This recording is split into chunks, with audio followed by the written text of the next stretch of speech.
Assalamualaikum warahmatullahi wabarakatuh. Nama saya Naila Zahrotun Nafisa dari kelompok 6. Selamat pagi dan salam sejahtera untuk kita semua. Saya atas nama Minciana Bete. Saya atas nama Muhammad Ridwan, Prodi Sejarah Sosiologi Angkatan 2020. Halo, saya Muhammad Agam Afendi dari kelompok 6. Saya dari kelompok 6 akan menjelaskan materi tentang sistem sosial dalam masyarakat. Sistem sosial adalah konsep yang paling utama dalam menjelaskan dan mempelajari hubungan manusia dalam suatu kelompok maupun organisasi sosial. Saya akan menjelaskan mengenai materi komponen-komponen dalam sistem sosial. Dalam komponen-komponen sistem sosial ini ada ekonomi, kemudian kekuasaan atau pemerintahan, kemudian ada struktur sosial, kemudian ada pendidikan, kemudian ada keagamaan. Yang pertama ada ekonomi. Dalam komponen ekonomi ini mencakup mengenai produksi, input industri, kemudian pertanian, transportasi, dan lain-lain, yang fungsinya adalah untuk mempertahankan hidup dan juga untuk pengembangan perekonomian. Yang kedua ada kekuasaan atau pemerintahan yang mencakup mengenai kepemimpinan, kekuasaan, dan juga keamanan, yang fungsinya adalah sebagai pengaturan dan juga pengawasan. Yang selanjutnya adalah struktur sosial. Dalam komponen struktur sosial ini mencakup mengenai keluarga, kelompok, dan juga organisasi, yang fungsinya adalah sebagai pelaku sekaligus penerima manfaat dan juga kerugian. Oke, selanjutnya saya akan menjelaskan tentang pendidikan. Pendidikan di sini termasuk pendidikan formal, pendidikan non formal, pendidikan informal. Pendidikan di sini berfungsi sebagai pemberi pencerahan kepada masyarakat. Melalui pendidikan masyarakat akan mendapatkan berbagai informasi yang akan membentuk pengetahuan. Melalui pelatihan-pelatihan masyarakat akan mendapatkan keterampilan, dan melalui interaksi sosial serta pengalaman lain akan terbentuk sikap mental pada masyarakat. Perpaduan antara pengetahuan, keterampilan, dan sikap mental akan membentuk suatu pola perilaku tertentu. Semua jenis kemampuan yang dibutuhkan dalam hidup diperoleh melalui proses pendidikan ini, seperti wawasan, interaksi sosial, komunikasi, motivasi, dan lain-lain.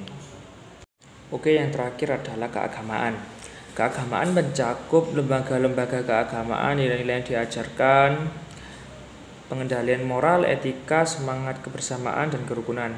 Fungsi keagamaan sebagai pencerah moral dan etika hidup bersama yang membangun semangat kebersamaan, gotong royong, dan kerukunan.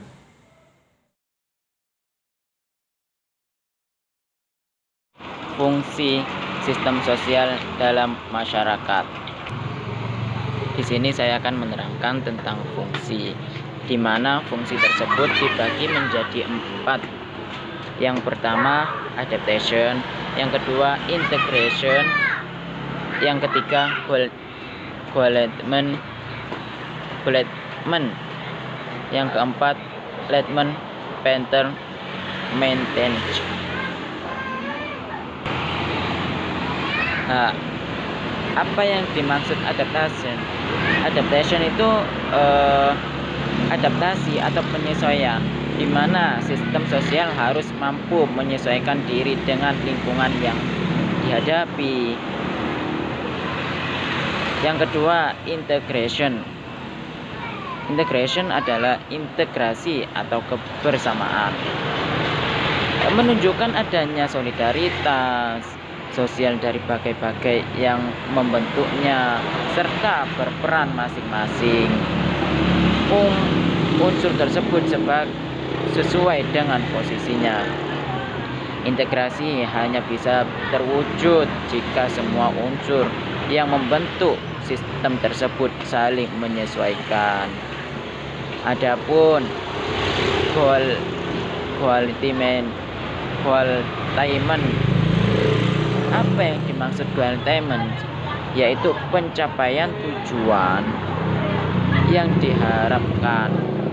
Tujuan apa yang diharapkan? Yaitu tujuan individu harus menyesuaikan dengan tujuan sosial yang lebih besar agar tidak bertentangan dengan tujuan-tujuan lingkungan sosial.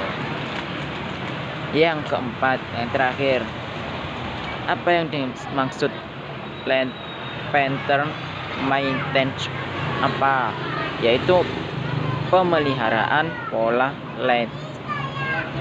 Apa sih maksud dari pemeliharaan pola latent? Yaitu sebagai pemeliharaan pola yang tersembunyi yang biasanya terwujud sistem nilai budaya yang selalu mengontrol tindakan-tindakan individu. Nilai-nilai ini yang telah disepakati oleh suatu masyarakat akan tetapi mengendalikan keutuhan solidaritas sosial. Sekian dari saya. Terima kasih. Wabillahi taufiq wal hidayah. Waridwan wal inayah. Wassalamualaikum warahmatullahi wabarakatuh.